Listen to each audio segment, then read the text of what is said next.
नमस्कार, मी पंजाब डक. आज आहे 19 नोव्हेंबर 2025. खूप शेतकऱ्याचे मेसेज येत आहेत की राज्यात पाऊस येणार, पण राज्यातल्या सर्व शेतकऱ्याला सांगू इच्छितो की सध्या थंडीचं प्रमाण खूप आहे. उत्तरेकडून वारे सुरू असल्यामुळं दिवसा देखील थंड जाणवणार आहे. म्हणून काय करायचं, गहू पेरू शकता, हरभरा पेरू शकता. आणि राज्यातल्या शेतकऱ्याला अंदाज देण्याविषयी पावसाचा अंदाज सांगू इच्छितो. राज्यामध्ये 24 नोव्हेंबर 25 च्या दरम्यान राज्यामध्ये तुरळक ठिकाणी पावसाचा अंदाज आहे, म्हणून हा अंदाज लक्षात येतो.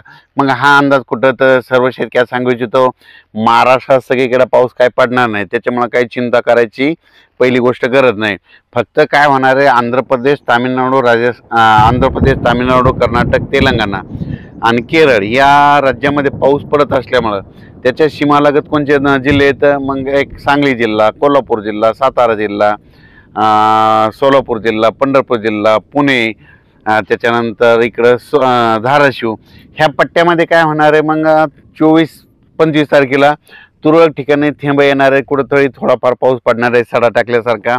असा खूप काय मोठा पडणार नाही, त्याच्यामुळे काही चिंता करायची गरज नाही. कोल्हापूर, सांगलीकडे, साताऱ्याकडे तिकडे पाऊस पडणार आहे, तिकडे पेंडोलचा पाऊस पडणार आहे, म्हणून हा अंदाज लक्षात घ्यायचा. आणि द्राक्ष शेतकऱ्याने तुम्ही तुमचं जर फुलामध्ये तुमचे द्राक्ष आले असतात तर तुम्ही काळजी घ्या, कारण की 24-25च्या दरम्यान तुमच्या इकडं रिमझिम स्वरूपाचा थेंबथेंबाचा पाऊस येणार आहे, म्हणून हा अंदाज लक्षात घ्यायचा. मग त्याच्यानंतर 25 नंतर राज्यातला परत पावसाचा जोर कमी होईल. त्याच्यानंतर राज्यामध्ये परत पाऊस येणार आहे का, तर राज्यातल्या सर्व शेतकऱ्याला सांगू इच्छितो की मी एक प्रत्येक वेळेस अंदाज म्हणत असतो ना, तुम्ही एक वहीमध्ये काय करा, वर्षानुवर्षाचा डिसेंबर महिन्यातला एक कायमचाच अंदाज लक्षात घ्या. दरवर्षी आपल्या महाराष्ट्रामध्ये 2 डिसेंबर ते 7 डिसेंबर दरम्यान, म्हणजे किती, 2, 3, 4, 5, 7 डिसेंबरच्या दरम्यान महाराष्ट्रामध्ये जितके विभाग आहेत तितक्या विभागापैकी अर्ध्या विभागात मात्र दरवर्षी विजेच्या कडकडाटाचा पाऊस येतो, हे कायमचं लक्षात घ्या. म्हणजे पुढच्या वर्षी 2026ला देखील तुम्ही ही गोष्ट लक्षात घ्या, 2 डिसेंबर ते 7 डिसेंबरमध्ये एक अवकाळी येणं हे लक्षात घ्या. तर मग तसं मग आता ह्या डिसेंबरमध्ये लागताना एकदा एक अवकाळी येणार आहे.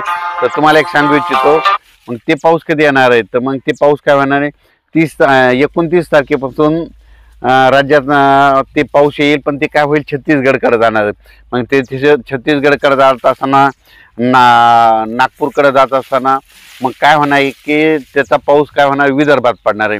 मग विदर्भात पडत असताना तुम्हाला एक सांगू इच्छितो काय होणार आहे, चंद्रपूर जिल्हा, यवतमाळ जिल्हा, नागपूर जिल्हा, भंडारा जिल्हा, गोंदिया, त्याच्यानंतर इकडं छत्तीसगड, मध्य प्रदेशकडं काही पडण, त्याच्यामध्ये अमरावतीकडं, अकोल्याकडं ह्या पट्ट्यात पडत पडत उत्तर महाराष्ट्राकडं मग ते काय होईल, 28 तारखेपासून ते 2 डिसेंबरच्या दरम्यान मग उत्तर महाराष्ट्राकडे नंदुरबार जिल्हा, धुळे जिल्हा, जळगाव जिल्हा ह्या पट्ट्यामध्ये काय होईल, मग संभाजीनगरच्या काही भागामध्ये मग 29 तारखेचे 5 डिसेंबरच्या दरम्यान तुरळक ठिकाणी ते पावसाचा अंदाज आहे, म्हणून लक्षात यायचा.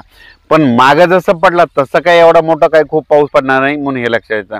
आणि उत्तर महाराष्ट्रात म्हणजे नाशिककडं, इगतपुरीकडं तिकडं थंडी जास्त असल्यामुळं तिकडे काही खूप काही पावसाचा असर होणार नाही. पण आता हे जे 23, 24, 25च्या दरम्यान थोडा पाऊस येणार आहे, ते फक्त पश्चिम महाराष्ट्राकडे त्याचं पावसाचं थेंबाचं स्वरूप असणार आहे. संपूर्ण महाराष्ट्रात काही पाऊस पडणार नाही, त्याच्यामुळं हा अंदाज लक्षात यायचा.